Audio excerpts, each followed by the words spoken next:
যোগ্যদের চাকরি ফেরানোর জন্য সমস্ত পাথরকে উল্টে উল্টে দেখতে হবে আমাদের। আগামী শীতকালীন অধিবেশনে নিশ্চয়ই সোচ্চার হব। সম্প্রতি সুপ্রিম কোর্টে কিছুটা হলেও স্বস্তি পেয়েছেন যোগ্য চাকরিহারারা। সর্বোচ্চ আদালত নির্দেশ দিয়েছে আরও ৮ মাস অর্থাৎ 2026-এর 31শে অগস্ট পর্যন্ত চাকরি করতে পারবেন তারা। কিন্তু এরপর কি হবে, এই নিয়ে আশা আশঙ্কার দোলাচলে এবার নতুন রাজনৈতিক দল জনতা উন্নয়ন পার্টির চেয়ারম্যান হুমায়ুন কবিরের সঙ্গে দেখা করলেন সুমন বিশ্বাস। নিউ টাউনের হোটেলে গিয়ে হুমায়ুন কবিরের সঙ্গে দেখা করেন তিনি। সব জায়গায় গিয়েছি, যোগ্যদের চাকরি ফেরানোর জন্য সমস্ত পাথরকে উল্টে উল্টে দেখতে হবে আমাদের। আমরা মাননীয় বিধায়ক এবং জেইউপি দলের যিনি প্রতিষ্ঠাতা তার কাছে আবেদন করতে এসেছি, আগামী শীতকালীন অধিবেশনে তিনি যাতে রাজ্য বিধানসভায় সোচ্চার হন, যাতে বিল পাস করে আনটেন্টেড শিক্ষক শিক্ষিকা এবং শিক্ষাকর্মীদের ধারাবাহিকতা সহ চাকরি ফেরানো হয়। আগামী শীতকালীন অধিবেশনে নিশ্চয়ই সোচ্চার হব, কিন্তু আমার নিজের ধারণা এই সরকার মেয়াদ আর ফেব্রুয়ারি মাস পর্যন্ত। ফেব্রুয়ারি মাসে যখন ইলেকশন কমিশন 18তম বিধানসভার বিজ্ঞপ্তি দেবেন, তখন উনি কেয়ারটেকার মুখ্যমন্ত্রী হয়ে যাবেন। এদিন কলকাতা থেকে কোচবিহার পর্যন্ত আন্দোলন ছড়িয়ে পড়ার কথা বলেন চাকরিহারা যোগ্য শিক্ষক। পাশে থাকার আশ্বাস দিয়েছেন হুমায়ুন কবিরও। আগে যে জমিটা আমরা দেখেছিলাম সেটা 12 একর ছিল, কিন্তু আমি বললাম করছি যখন ভালো করেই করা হোক। যেখানে করছেন সেটা শিল্পের জায়গা, শিল্প তাড়িয়ে সব করছেন। 21শে জুলাইয়ের মঞ্চ থেকে দুর্গা অঙ্গন তৈরির ঘোষণা করেছিলেন মুখ্যমন্ত্রী। সোমবার নিউ টাউনে তার ভিত্তিপ্রস্তর স্থাপন করলেন মমতা বন্দ্যোপাধ্যায়। কিন্তু এই দুর্গা অঙ্গন নিয়ে নতুন করে তৈরি হয়েছে রাজনৈতিক বিতর্ক। রবিবার এক্স স্যান্ডেলে বিরোধী দলনেতা শুভেন্দু অধিকারী লেখেন, বিগত 2 মাস ধরে রীতিমতো টেন্ডার ডেকে তোলামুলি সিন্ডিকেট চক্র ঘনিষ্ঠ ব্যবসায়ীদের সংস্থাকে বরাদ দেওয়া হয় মাটি ভরাটের কাজ করানোর। কানাঘুষো শোনা যাচ্ছে যে সেই জমি যখন অধিগ্রহণ হয়েছিল তখন সেখানে জমির মালিকানা কিছু মুসলিম ব্যক্তিদেরও ছিল। তাদের পরিবারের ও স্থানীয় বসবাসকারী মুসলমান সমাজের আপত্তি, কেন তাদের অধিকৃত জমিতে সরকারি অর্থে হিন্দু ধর্মস্থল নির্মাণ করবে সরকার। তাড়াতাড়ি স্থান পরিবর্তন করে বর্তমানে দুর্গাঙ্গনের স্থান নির্ধারণ করা হয়েছে নিউ টাউনের বাস স্ট্যান্ডের পাশে।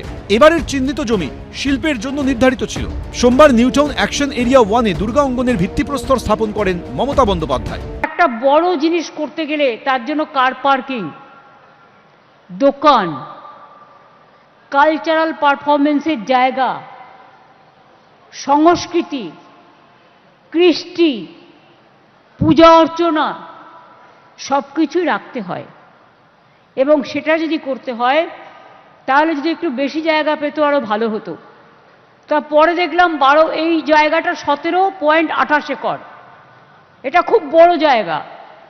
আর এই জায়গাটায় নিউ টাউনের অ্যাকশন এরিয়া 1A-তে রাস্তারও কাছাকাছি, এয়ারপোর্টেরও কাছাকাছি। এক জায়গায় জমি নিয়েছিলেন, সরকারি অধিগ্রহণ করা জমি, সেখানে যারা মানুষজন আছেন মুসলিম ধর্মাবলম্বী তারা বলেছেন আমরা জমি দিয়েছি, আমাদের উপরে দেবী প্রতিমা তৈরি করা যাবে না। স্বাভাবিক ব্যাপার তো। এদিকে দুর্গা অঙ্গনের প্রসঙ্গ এদিন উঠে আসে তৃণমূলের সাসপেন্ডেড নেতা ও ভরতপুরের বিধায়ক হুমায়ুন কবিরের মুখেও। শুভেন্দুবাবু যদি হিন্দু হিন্দু করে, মমতা ব্যানার্জি যদি কম্পিটিশন করে সরকারি টাকায় দুর্গায়ন করা, ওধারে জগন্নাথ মন্দির হয়ে গেছে, আবার কার্নিভাল হয়, আবার 1,10,000 করে দুর্গা পুজোর অনুদান সরকারি টাকা থেকে দিতে পারে, আমি তো মোল্লাদের নেতা সাজবই। হ্যাঁ, আমাকে অনেকে বলে আমি অ্যাপিজমেন্ট করি। আমি অ্যাপিজমেন্ট করি না, আমি সেকুলার সঠিক তথ্যে, অর্থাৎ সর্বধর্ম সমন্বয়। যখন আমি গুরুদ্বারায় যাই আমায় মাথা ঢেকে যেতে হয়, কই তখন তো তোমরা আমাকে কিছু বলো না। তাহলে আমি রোজায় গেলে তোমাদের আপত্তি কেন? সব ধর্মেই কোনো না কোনো কালচার আছে,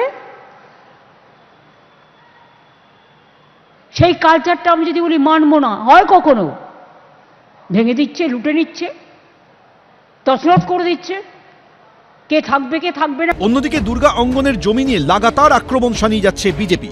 সরকারের তো কাজ জমি অধিগ্রহণ করে মন্দির তৈরি করা নয়, তো এবার শিল্পের জন্য যেখানে জমি নেওয়া হয়েছিল, এখন শিল্পের পরিবর্তে এখন দুর্গাপুজো হবে, ওখানে গিয়ে মানুষ ফুচকা খেতে খেতে এনজয় করবে। প্রবাদে আছে ধর্মের কল বাতাসে নড়ে, কিন্তু 26-এর বিধানসভা ভোটের আগে কি রাজনীতির চালিকা শক্তি হয়ে উঠছে ধর্ম?